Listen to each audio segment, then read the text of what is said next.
अस्सलाम वालेकुम जी। अब मैं थोड़ा-सा आपको रिपोर्टिंग सेक्शन का ओवरव्यू दिखा दूँ, दे दूँ मतलब अ, रिपोर्टिंग सेक्शन में हमारे पास फाइनेंशियल रिपोर्ट टाइप है, एफपीआई कंप्लायंस रिपोर्ट है, बिज़नेस परफॉर्मेंस रिपोर्ट है, ऑपरेशन रिपोर्ट है।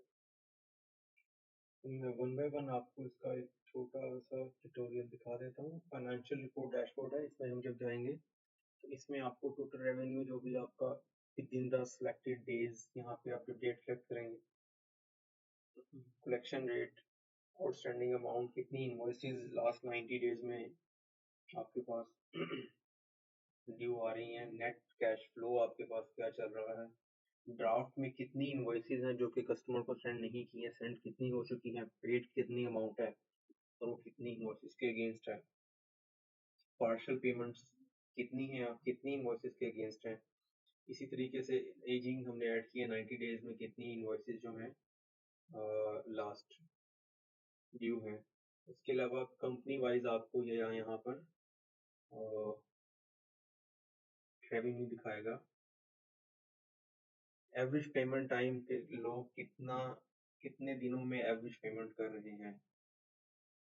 उसके अलावा अब आपको मैं दूसरी रिपोर्ट दिखाता हूँ जी, पेमेंट कलेक्शन रिपोर्ट। इसमें स्पेसिफिकली कलेक्शन दिखाई गई है, किस पेमेंट, ये सब चीज़ें इन डेट रेंज के अंदर होंगी। टोटल इनवॉइस्ड कितनी थी इस डेट के अंदर, आउट ऑफ दिस कितना हमें कलेक्शन हुई है, परसेंटेज इसकी क्या बनती है, आउटस्टैंडिंग पेमेंट कितनी है, रिमेनिंग पार्शियल पेमेंट्स कितनी आई हैं, फुल रिमेनिंग कितनी है जो 100% इनवॉइस अनपेड है। ये सब कार्ड्स हमने ऐड किए हैं ताकि इजी हो हमें मेंटेन रखना बैलेंस शीट में हर चीज़। इसी तरीके से कैश कितना रिसीव हुआ, बैंक में कितने ट्रांसफर हुए हैं। इसी तरीके से अगर जैस कैश में आए होंगे तो यहाँ पे जैस कैश आपको दिखा रहा होगा। कलेक्शन टाइप डेट वाइज आ रही होगी जी, किस दिन में कितनी हमारे पास कलेक्शन हुई है, कंपनी वाइज भी है, न्यू इनवॉइसेस भी दिखा रहा है, सब चीज़ें इसमें कलेक्शन के रिगार्डिंग है। काफ़ी हैंडसम ये रिपोर्ट स्टेटमेंट टाइप हमने बनाई है। उसके अलावा इसके अंदर एक और फाइनेंशियल अगर आए तो ओवरड्यू इनवॉइस रिपोर्ट है। इसमें सिर्फ ओवरड्यू इनवॉइसेस का दिखाएगा, कौन कौन सी इनवॉइस ओवरड्यू है, कितने दिनों से है और कितनी इनवॉइस है, किस किस कंपनी की है। उसके अलावा इसमें है जी कस्टमर रेवेन्यू एनालिसिस। तो अगर आप कस्टमर वाइज रेवेन्यू देखना चाहते हैं कि कस्टमर्स के हिसाब से क्या रेवेन्यू है आपके पास, तो ये 3 स्लैब में लो वॉल्यूम, स्मॉल वॉल्यूम और हाई वॉल्यूम के स्लैब में दिखाएगा। वो भी दिखाएगा कि जो कस्टमर्स आए और वन टाइम ही इनवॉइस करवाई है, फ्रीक्वेंट कितने कस्टमर हैं जिनकी 10-10 इनवॉइसेज हैं, रेगुलर कस्टमर कितने हैं। इसी तरीके से हर कस्टमर की कितनी इनवॉइसेज हैं, कितना रेवेन्यू दिया है, परसेंटेज है उसमें अंदर, एजिंग है इसके अंदर, ये सब चीज़ें इसके अंदर ऐड कर दी गई हैं। उसके अलावा हम एफबीआर कंप्लायंस रिपोर्ट में आए तो FBR status summary, FBR status summary में आपको ये दिखाएगा कि फॉर एग्जांपल आपने 58 इनवॉइसेस टोटल बनाई थी जिनमें से 41 अप्रूव्ड है। तो जो बाकी इनवॉइसेस थी जो पेंडिंग में है, उनका तो हमारे पास ये इशू है कि समटाइम नेटवर्क का इशू होता है तो हमने इसको दोबारा से अपलोड नहीं किया। बट रियल टाइम इन्वायरमेंट में ऐसा नहीं होता है क्योंकि हम एक्चुअल एचएस कोड के साथ सबमिट कर रहे होंगे तो ये हमारे पास एक 100% आएगा।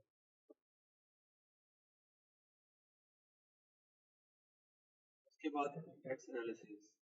टैक्स एनालिसिस में ये है जी कितना टैक्सेबल अमाउंट हमने कलेक्ट की है, जो कि end of the year financial year आपको आसानी होगी ऑडिट कंप्लीट करने में अपनी कंपनी का। उसके अलावा है और कंप्लायंस ऑडिट ट्रायल। इसमें जो भी रिक्वायर्ड चीज़ें थी उन्हें ऐड कर दी हैं। एफबीआर की सबमिशन टाइमली हो रही है इसके अंदर, डेज विद द सबमिशन 8 दिन से सबमिशन होती है, इनवॉइसेस हो चुकी हैं, रिजेक्शन रीज़न कोई भी नहीं है। और इसके अलावा इसमें है टैक्स ऑप्टिमाइजेशन रिपोर्ट में आप मेंटेन देख सकते हैं कि टोटल टैक्स की परसेंटेज आपके पास क्या चल रही है, और as per invoices for example जो भी परसेंटेज और 100 इनवॉइस है उसका परसेंटेज इसमें आपको दिखाएगा। इफेक्टिव टैक्स रेट क्या है, ये है, बट टैक्स जो हम लोग चार्ज कर रहे हो ये है। तो हमें पता लग सकता है कि हम क्या चीज़ कहाँ पे किस तरीके से चार्ज कर रहे हैं।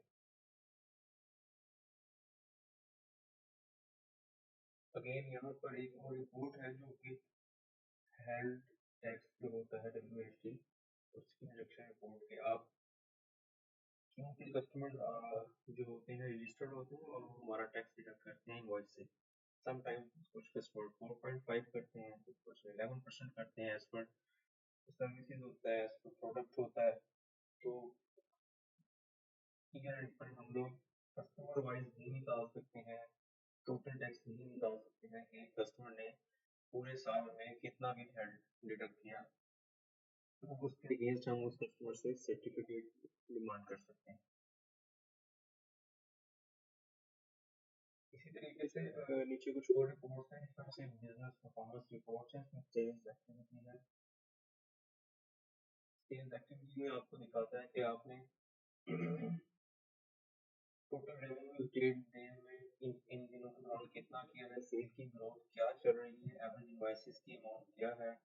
पीक सेल डे 15 दिन के बाद आपको दिखाएगा। उसके अलावा किस दिन कितनी इनवॉइसेस बनी और एवरेज इन पर इनवॉइस क्या अमाउंट है। सेल्स एक्टिविटी के बाद हमारे पास है कस्टमर पोर्टफोलियो। कस्टमर पोर्टफोलियो में कस्टमर्स के रिगार्डिंग इंफॉर्मेशन है, कितने कस्टमर्स हैं आपके पास, हर कस्टमर की कितनी इनवॉइस है, टोटल रेवेन्यू क्या है, एवरेज इनवॉइसेस वैल्यू क्या बन रही है, वन टाइम इनवॉइस वाले कस्टमर कितने हैं, फ्रीक्वेंट कस्टमर कितने हैं, 5 से 9 इनवॉइस वाले कस्टमर कितने हैं। ये सब चीज़ें इसमें आपको दिखाएगा। उसके बाद आते हैं हम customer wise report. Customer wise report में आप कस्टमर सेलेक्ट कर लेंगे और रिपोर्ट जनरेट कर देंगे। जैसे ही रिपोर्ट जनरेट करेंगे इस कस्टमर के रिगार्डिंग सारी इंफॉर्मेशन की, इसका टैक्स कितना कटा है, इसने का टैक्स कितना डिडक्ट किया है, GST अभी तक की कितना में पे कर चुका है, टोटल अमाउंट क्या थी, कितनी इनवॉइसेस थी, अगर कोई ड्यू पेमेंट है तो वो भी दिखाएगा। हर चीज़ हमें यहाँ पे ये एक कस्टमर के अगेंस्ट दिखाएगा। उसके अलावा फिर इसके अंदर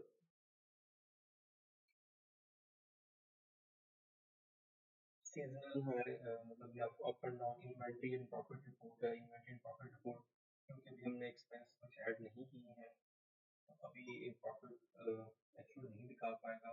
अदरवाइज टोटल रेवेन्यू दिखाएगा, टोटल कॉस्ट दिखाएगा, कॉस्ट प्रॉफिट दिखाएगा। अगेन ये प्रॉपर फॉर्मुलेशन के साथ इसको बनाया गया है। इसके अंदर आपको दिखा रहा है कंपनी वाइज या प्रोडक्ट वाइज प्रॉफिट क्या चल रहा है, किस प्रोडक्ट ने कितना प्रॉफिट दिया है आपको। एक्सपेंस कैटेगरी क्योंकि भी एक्सपेंस हमने ऐड नहीं किए इसमें दिखा नहीं रहा है। इन्वेंट्री यहाँ बता रहा है कि एक ये चीज़ है जो कि 91 अवेलेबल है, ये 0 है। ये जो सेल हुई है वो इन इतना प्रॉफिट पर इनवॉइस में है, और जो स्टॉक अवेलेबल है उसकी वैल्यू इतनी है। और इसमें एक और चीज़, इसमें कस्टमर की लेजर्स में अगर आप कस्टमर में जाएंगे, किसी भी कस्टमर के ऊपर 3 डॉट्स में क्लिक करेंगे और व्यू लेजर, लेजर में उस कस्टमर का कंप्लीट लेजर है, कितनी पेमेंट्स कब किस इनवॉइस के अगेंस्ट, इसको आप एक्सेल में एक्सपोर्ट भी कर सकते हैं। एक्सेल में एक्सपोर्ट करने के बाद एक प्रॉपर स्टेटमेंट व्यू में आएगा। ये सब पेमेंट्स थी जो कि आउटस्टैंडिंग आ रही हैं। उसके अलावा ये पेमेंट थी, उसके अलावा ये सब पेमेंट्स थी। जैसे इस पेमेंट के अगेंस्ट, इस इनवॉइस के अगेंस्ट ये 3 पार्शियल पेमेंट्स हैं, तो इस इनवॉइस के अगेंस्ट ये 4-5 पार्शियल पेमेंट्स हैं। तो इसी तरीके से जितनी भी जिनके नीचे कोई भी पेमेंट रिसीव नहीं है ये सब अनपेड है। इसी तरीके से इस इनवॉइस के नीचे ये सब इसकी पार्शियल पेमेंट्स हैं। एक हमने कोशिश की है एक प्रॉपर सिस्टम डेवलप करने की, उम्मीद है कि अच्छा रहेगा और इंशाल्लाह स्कूल इम्प्रूवमेंट देते रहेंगे। Thank you.